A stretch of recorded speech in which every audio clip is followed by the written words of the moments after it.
Estou com muitas dores e já fui a 2 ortopedistas. Eles dizem que não podem me ajudar.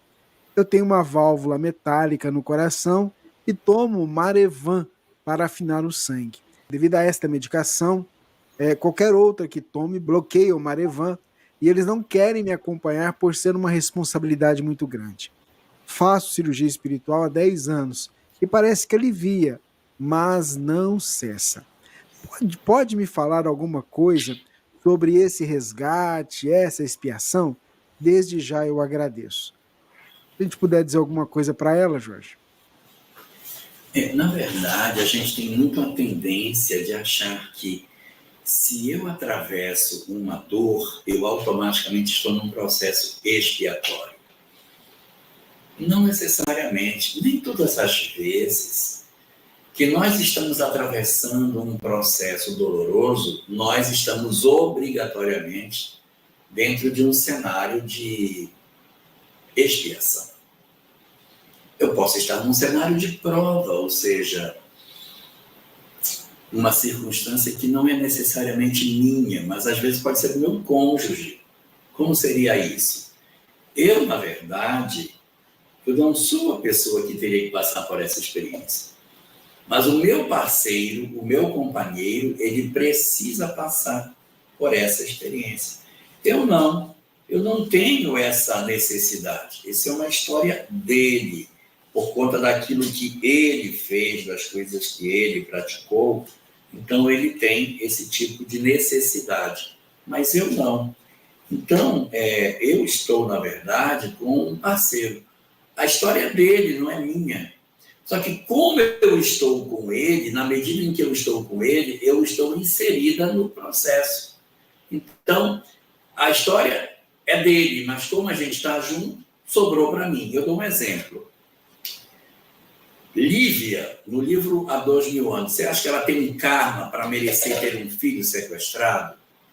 Ela não tem obrigatoriedade de passar por essa experiência. Mas na medida em que ela se predispõe a estar com o marido, ela passa por essa experiência por causa dele, não por causa dela. Então, no fundo, não é uma expiação dela. É uma prova para ela, em função da missão que ela exerce junto do marido. Então, ela vai ter uma vivência muito dolorosa, que é muito ruim você ter um filho sequestrado, né? Mas essa experiência não está no quadro kármico dela. Acontece em função dela ter um relacionamento com alguém que, de certa maneira, predispõe a esse tipo de situação. Muito bem. Essa é a realidade que a gente tem nesse momento.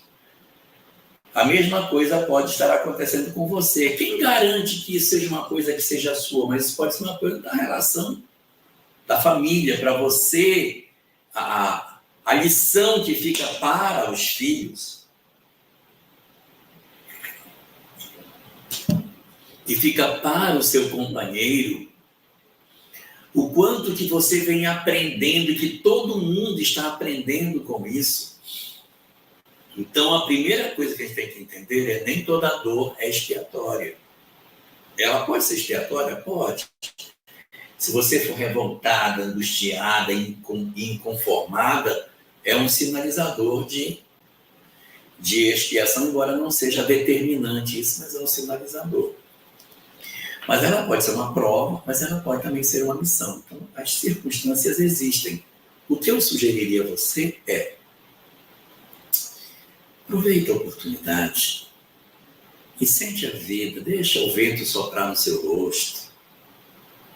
Não seja tão angustiada com relação à vida material, porque ela vai passar. Uma hora você vai ter que deixar. Então, assim, a gente tem que levar a vida com leveza. Eu não posso, eu não posso, não. Mas é por um pouco de tempo. Se a gente entender que a vida nos trouxe doenças que nos limitam, mas isso é por um pouco de tempo, porque em breve nós estaremos naturalmente libertos dessa experiência e aptos a poder gozar de uma saúde que hoje a gente não goza, vai ficar mais fácil para nós. e a gente compreender que as nossas limitações são todas temporárias, né? Que elas não são limitações para todo sempre, elas decorrem de um momento que a gente está vivendo. A situação que eu passo não se compara com a sua, evidentemente, mas eu quebrei o braço há 4 anos atrás. Depois que eu quebrei esse braço, ele nunca mais foi como era. Então, eu tenho muita dificuldade para vestir roupa. É difícil para mim, porque o braço não sobe. Então, eu tenho que primeiro botar o braço bom, depois botar o braço ruim. Às vezes, quando eu deito em cima dele, ele dói. Quando eu carrego mochila pesada, o braço dói. E nunca mais foi igual. Nunca mais. Eu perdi a possibilidade de fazer muita coisa que eu fazia. As pessoas quase nem percebem, porque eu também não me refiro muito a isso.